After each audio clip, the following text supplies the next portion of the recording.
What's up guys, MrMatty944 here, and today I'm going to be showing you how to make this sort of text effect.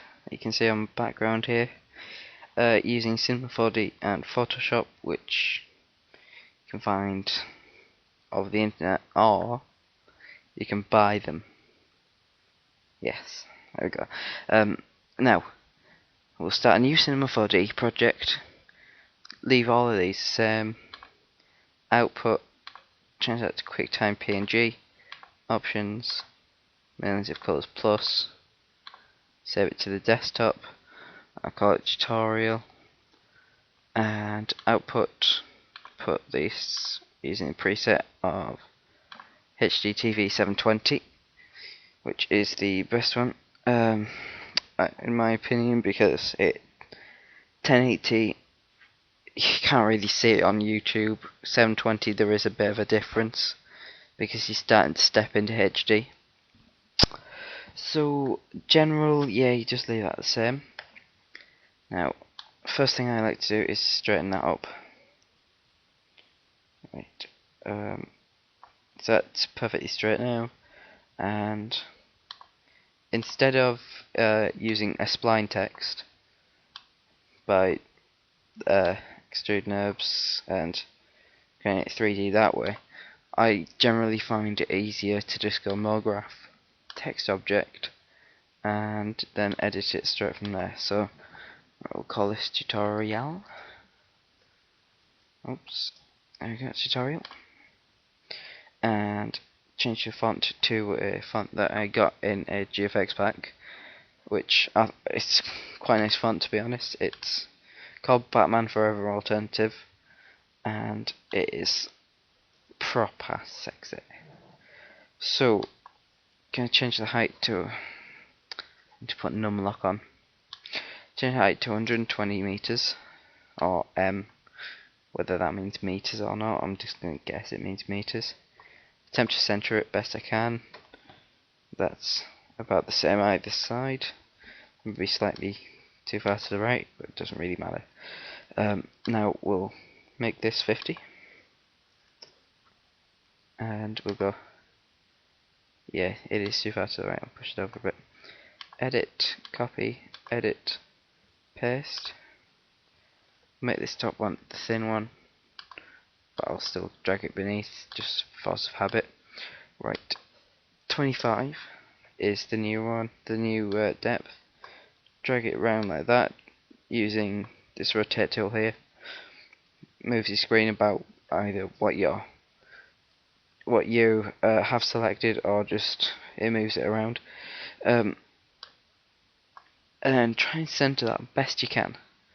It's alright if it's not perfect, it just looks nicer if it is as close to the middle as you can.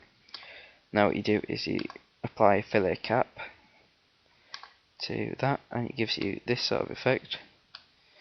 So now if we were to render this out, we have that as it will appear in the Photoshop document. Now try and straighten that up again. We'll want to put some colour on this, so we've got load. This is method not many people know, but in a Cinema 4D file you generally have some materials that you've made, and they're saved in that Cinema 4D file. So if you were to go file, load materials, and then choose a Cinema 4D file like I just showed you, you can load all the materials from inside that file. Now this one is from a graphics pack from Acres HD, who is based at tutorials. So we'll put this on the larger one, and we'll make a new material for ourselves, which just gone basic here, change that to reflection. Alternatively, if it opens, it's just there. Make sure it's on 100% and drag that up to where it says thin. Now if we were to render this out, see pretty much all you can see now is the glossy material. You can't see anything else. So what we do is we make a sky, and we import a HDRI light from my compilation of HDRIs from Graphics Flex, and Studio 022 is a good one. Oh, what have I done? What have I done? New material. How did I even get to that? Right, load image, and now we do it. Studio 022. Oh, yep, we do want to make it a path. Sky, there we go. Now, what we do is you go tags, Cinema 4D tags, compositing, and now on this compositing one we uncheck scene by camera, which gives us this effect, which that's really nice shine that you get on it, better than luminance and things like that. So we just render it out at this sort of angle. So there we go. You see it compiles the image, ready for use.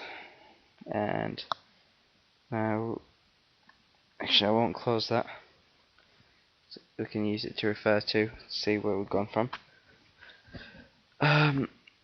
Now we open that one that we just made,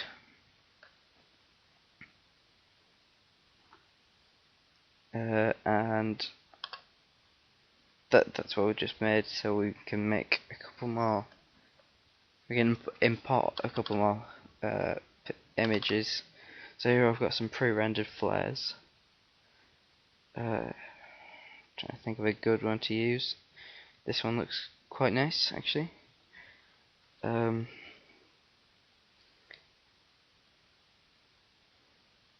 it's too busy. I'm trying to find a nice sort of a straight flare like that. That would be perfect, but I've tried that in a I might as well use it. Right. Right click, duplicate layer, and paste it into that one. That gives us this. Now what I like to do now is go edit, transform, scale, and scale this right down. Just hold shift and it'll go according to the aspect ratio of your pre-rendered flare. Now you see I just let go too soon there, and it's gone a bit screwed up, so I might as well just carry on. There we go. Now if we fill this, it snaps to the edge, and that's that. So here you can see we've got this part. We change the blending mode for this to screen, and it goes straight over the top of the image, which I think looks pretty nice. Now next thing we can do, right, I'm gonna have to apply that, aren't I? Right, next thing we do is we can open a picture and place it behind, but make it so it affects the text. Now you'll see what I'm meaning here.